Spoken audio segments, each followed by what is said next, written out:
La vie de Jessica Thévenin et Thibaut Garcia est mouvementée en ce moment. Le 29 novembre 2022, le charmant brun de 31 ans a révélé sur Snapchat l'une de ses mésaventures qui aurait pu virer au drame. À quand un petit moment de répit pour les candidats de télé-réalité révélés dans Les Marseillais? Le 27 novembre dernier, Jessica Thévenin révélait qu'elle était à bout.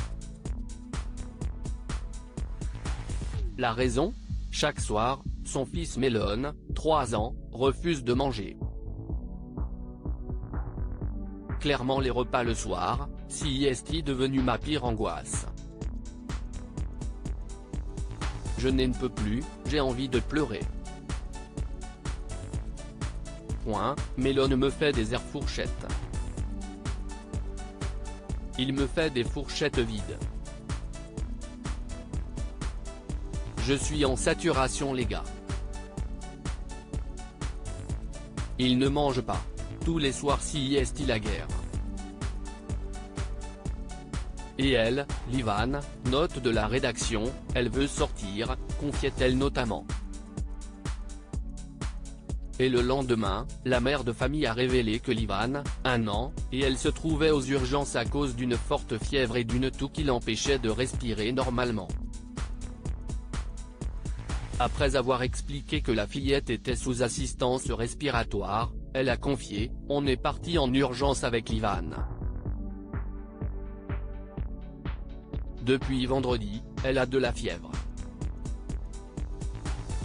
Elle avait 40,3, elle ne faisait que vomir. Je l'avais emmenée à l'hôpital et ils lui ont donné quelque chose pour arrêter de vomir. Ça a fonctionné. Elle remangeait un peu.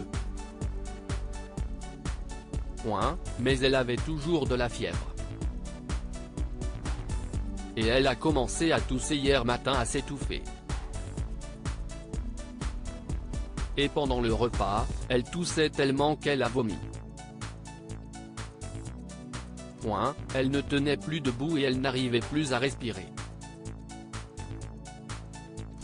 Ils l'ont mise sous assistance respiratoire. On lui a donné des masques et tout. On m'a dit qu'on ne pouvait pas la ramener à la maison car elle était en détresse respiratoire. Coup de chaud chez Jessica et Thévenin pendant ce temps, Thibaut Garcia était chez eux, avec Melon.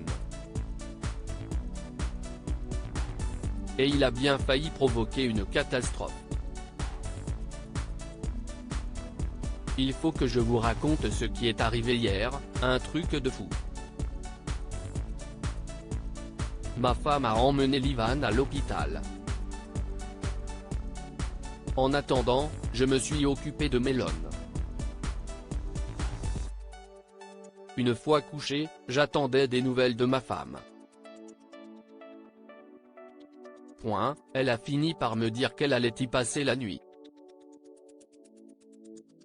Donc moi, paniqué. Et j'attendais ma femme pour manger, parce que j'avais commandé un kebab, a-t-il confié dans un premier temps. Quand il a compris qu'il serait seul pour la nuit, le jeune homme a réchauffé son kebab et pendant ce temps, il a préparé des affaires pour son épouse afin qu'elle ait tout ce dont elle avait besoin à l'hôpital. Je l'ai mis au micro-ondes, je ne réfléchis pas. Je ne calcule pas, je le mets avec le sac, l'aluminium et tout. Entre-temps je prépare des affaires et je sens une odeur. J'ouvre le micro-ondes et je vois des flammes partout. Il était enflammé le kebab. L'alarme a commencé à sonner dans la maison, les chiens se sont affolés. Ma femme m'a insulté quand je lui ai envoyé la vidéo. Du coup j'ai failli mettre le feu à la maison, a-t-il poursuivi. Thibaut a ensuite dévoilé les dites images sur lesquelles on voit effectivement des flammes. J'ai mis le feu à la maison, a-t-il conclu. On peut dire qu'il a eu chaud.